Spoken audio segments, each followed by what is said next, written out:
তখন ছিল গভীর রাত, আবার বাইরে তুমুল বৃষ্টি হচ্ছিল। আমি খাওয়া দাওয়া শেষ করে জানালার পাশে গিয়ে বৃষ্টি দেখছিলাম। ঠিক সেই সময় আনুশকাও আমার পাশে দাঁড়িয়ে দাঁড়িয়ে বৃষ্টি দেখতে লাগলো। কিছুক্ষণ পর ওর দাদি এসে আমাকে বলল, বাবা আজকে বৃষ্টি থামবে না, তুমি বরং আজকে আমাদের এখানেই থেকে যাও। যদিও আমার ভিতরে ভিতরে থেকে যাওয়ার ইচ্ছা, তারপরও উপরে বললাম, না দাদি, বৃষ্টি কিছুক্ষণের মধ্যে থেমে যাবে, আর থেমে গেলে আমি চলে যাব।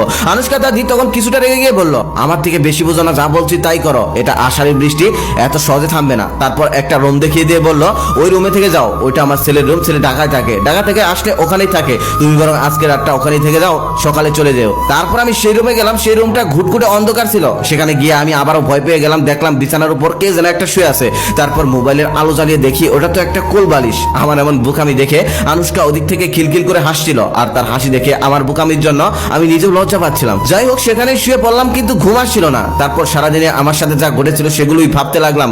পরক্ষণে আবার মনে মনে ভাবলাম, আসলে আল্লাহ যা করে ভালোর জন্যই করে। আজকে যদি আমার সাথে এমনটা না ঘটতো, তাহলে আনুশকার সাথে আমার কখনোই দেখা হতো না। এত সুন্দর একটা মেয়েকে আমার কখনো দেখাই হতো না। এভাবেই ভাবতে ভাবতে রাত 3টা বেজে গেছে। ঠিক সেই সময় আমার শরীরে একটা হাতের স্পর্শ পেলাম, অনেক ঠান্ডা একটা হাত। এই হাতের স্পর্শ পাওয়ার পর আমার শরীর একদম ভয়ে শীতল হয়ে গেল।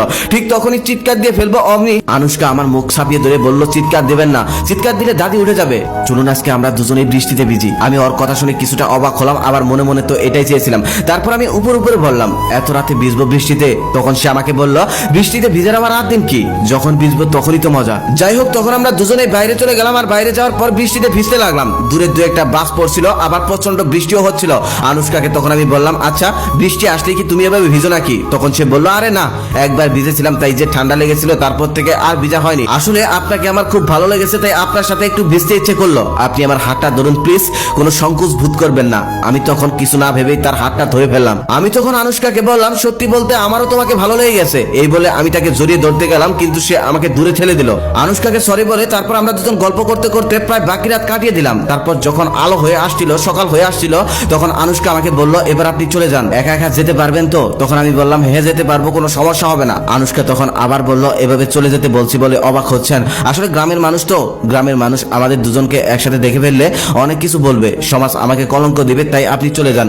তারপর আমি বললাম, আচ্ছা ঠিক আছে, আমি চলে যাই, দাদিকে বুঝিয়ে বলে দেন, তবে আমি আবার আসবো। আনুশকা তখন আমাকে বলল, যদি আসেন তাহলে দিনে নয়, রাতে আসতে হবে, কারণ গ্রামের মানুষ দিনে দেখে ফেললে সমস্যা হয়ে যাবে আমার। যাই হোক, আনুশকার প্রস্তাবটা আমার কাছে খারাপ লাগেনি, কারণ গ্রামের মানুষ দিনের বেলা একটা ছেলে আর মেয়েকে কথা বলতে দেখলে অনেক কিছু ভেবে বসে থাকে। দিনে আসলে আমি হয়তো কথাই বলতে পারবো না, তার চেয়ে বরং রাতে আসলেই আমি ওর সাথে অনেকটা গল্প করতে পারবো। তারপর আমি নানা বাড়ি চলে গেলাম। এত সকাল সকাল নানা বাড়ির মানুষ আমাকে দেখে সবাই অবাক হয়ে গেল। আমি সেদিনকার রাতের সমস্ত ঘটনা লুকিয়ে ফেললাম। নানা আমাকে জিজ্ঞেস করতে আমি বললাম, আসলে রাতে ট্রেনে এসেছি তো, ফজরের নামাজের সময় নেমেছি, তখন নেমে কোনো গাড়ি পাইনি, তাই হাঁটতে হাঁটতে আসতে হলো। আমার একটা মামাতো বোন আছে, সে আমাকে কিছুটা পছন্দ করে, কিন্তু মুখ ফুটে কখনোই বলার সাহস পায়নি। সে আমাকে কিছুটা সন্দেহ করেছিল, তবে আমি পরক্ষণেই ভাবলাম, চোরের মনে পুলিশের একটা ব্যাপার আছে না, তাই হয়তো আমি এমনটা ভাবছি। আসলে ও আমাকে সন্দেহ করবে কেন, ও তো কিছু জানেই না। তারপর থেকে এই দিনের বেলায় নানা বাড়িতে ঘুরতে লাগলাম, আর রাতে সবাই যখন ঘুমিয়ে যায় তখন আমি আমার মামাতো ভাইয়ের সাইকেল নিয়ে চলে যাই আনুশকার কাছে। সেখানে গিয়ে সারা রাত তার সাথে গল্প করি। এটা ছিল আমার প্রত্যেক রাতের রুটিন। তারপর থেকে মাঝরাতে আমি চলে আসতাম, কোনো ভয় পেতাম না।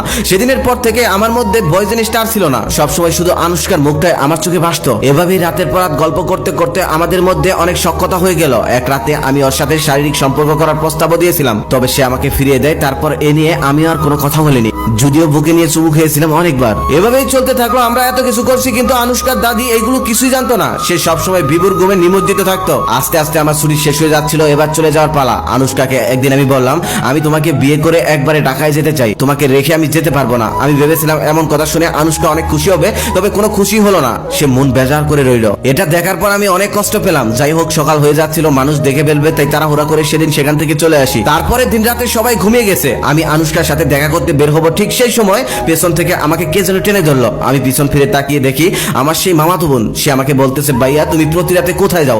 আজকে আমাকে বলতেই হবে। আমি কয়েকদিন খেয়াল করেছি, এতদিন কিছু বলিনি, তবে আজকে তোমাকে বলতেই হবে। আজকে আমি আর এমনি এমনি ছাড়ছি না। আমি তখন তাকে বললাম, তোকে কেন বলবো? তখন সে মাথা নিচু করে বলল, তুমি হয়তো জানো না, আমি তোমাকে ভীষণ পছন্দ করি। তারপর আমি তাকে বললাম, আমাকে পছন্দ করে কোনো লাভ নেই, আমি একটা মেয়েকে অনেক ভালোবাসি, শোন সেই মেয়ের সাথে আমি দেখা করতে যাই। আমি তখন তাকে সমস্ত ঘটনা খুলে বললাম, আর বললাম, তুই যেভাবেই হোক নানিকে ম্যানেজ করে দেখ, কালকে আমি নানিকে সাথে করে নিয়ে আনুশকাদের বাড়িতে যাব।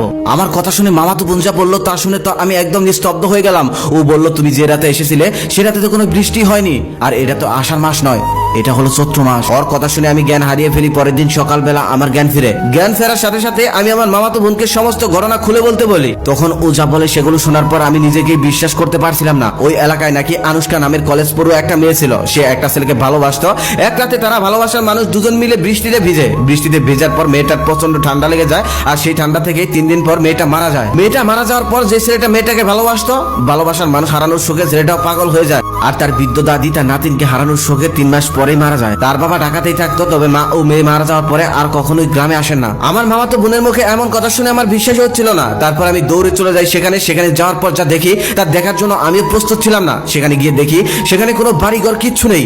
সেখানে একসাথে 2টা কবর, একটা নাকি আনুষ্কার, আরেকটা নাকি তার দাদির। পাশে আরেকটি কবর আছে, যেই কবরটাকে দেখি আনুষ্কা বলেছিল ওইটা আমার মায়ের কবর। আমি তখন হতবাক হয়ে গিয়েছিলাম। ঠিক তখনই দূর থেকে একটা অদ্ভুত পাখির আওয়াজ আসলো, আর সেই আওয়াজটা শুনে আমি অজ্ঞান হয়ে সেখানেই পড়ে যাই। তারপর ওই এলাকার মানুষ আমাকে সুস্থ করে আমাকে নানি বাড়ি পর্যন্ত পৌঁছে দিয়ে যায়। ওই এলাকার অনেকেই নাকি বৃষ্টির সময় ওই মেয়েটাকে ভিজতে দেখেছে। রাতে যাওয়া তো দূরের কথা, ওখানে ওই এলাকার মানুষ দিনেও কখনো যায় না। তারপর দীর্ঘদিন আমি মানসিক হসপিটালে ভর্তি ছিলাম। এখন মোটামুটি সুস্থ, তবে অন্ধকার দেখলে এখনো ভয় লাগে। ডক্টর বলে দিয়েছে আমি যেন একা একা অন্ধকারে কখনোই না থাকি, সব সময় আমার পাশে কেউ একজন থাকতে হবে। এই গল্পটা কতটা বাস্তব তা আমি জানি না, তবে যিনি লিখেছেন তিনি এটাকে 100% সত্যি বলে দাবি করেছেন। আপনাদের কাছে কি মনে হয় কমেন্টে জানাবেন। আর হ্যাঁ, মানুষ মৃত্যুর পর কখনো ফিরে আসতে পারে না, তবে কখনো কখনো অবঘাতে মানুষ মারা গেলে সেখানে জিনেরা ওই মানুষের রূপ ধরে ঘুরে বেড়ায়, মানুষকে ভয় দেখিয়ে থাকে। একটা সময় জিনপরীরা মানুষের প্রেমে পড়তো, তা আমি মুরব্বীদের কাছে শুনেছিলাম বহুবার।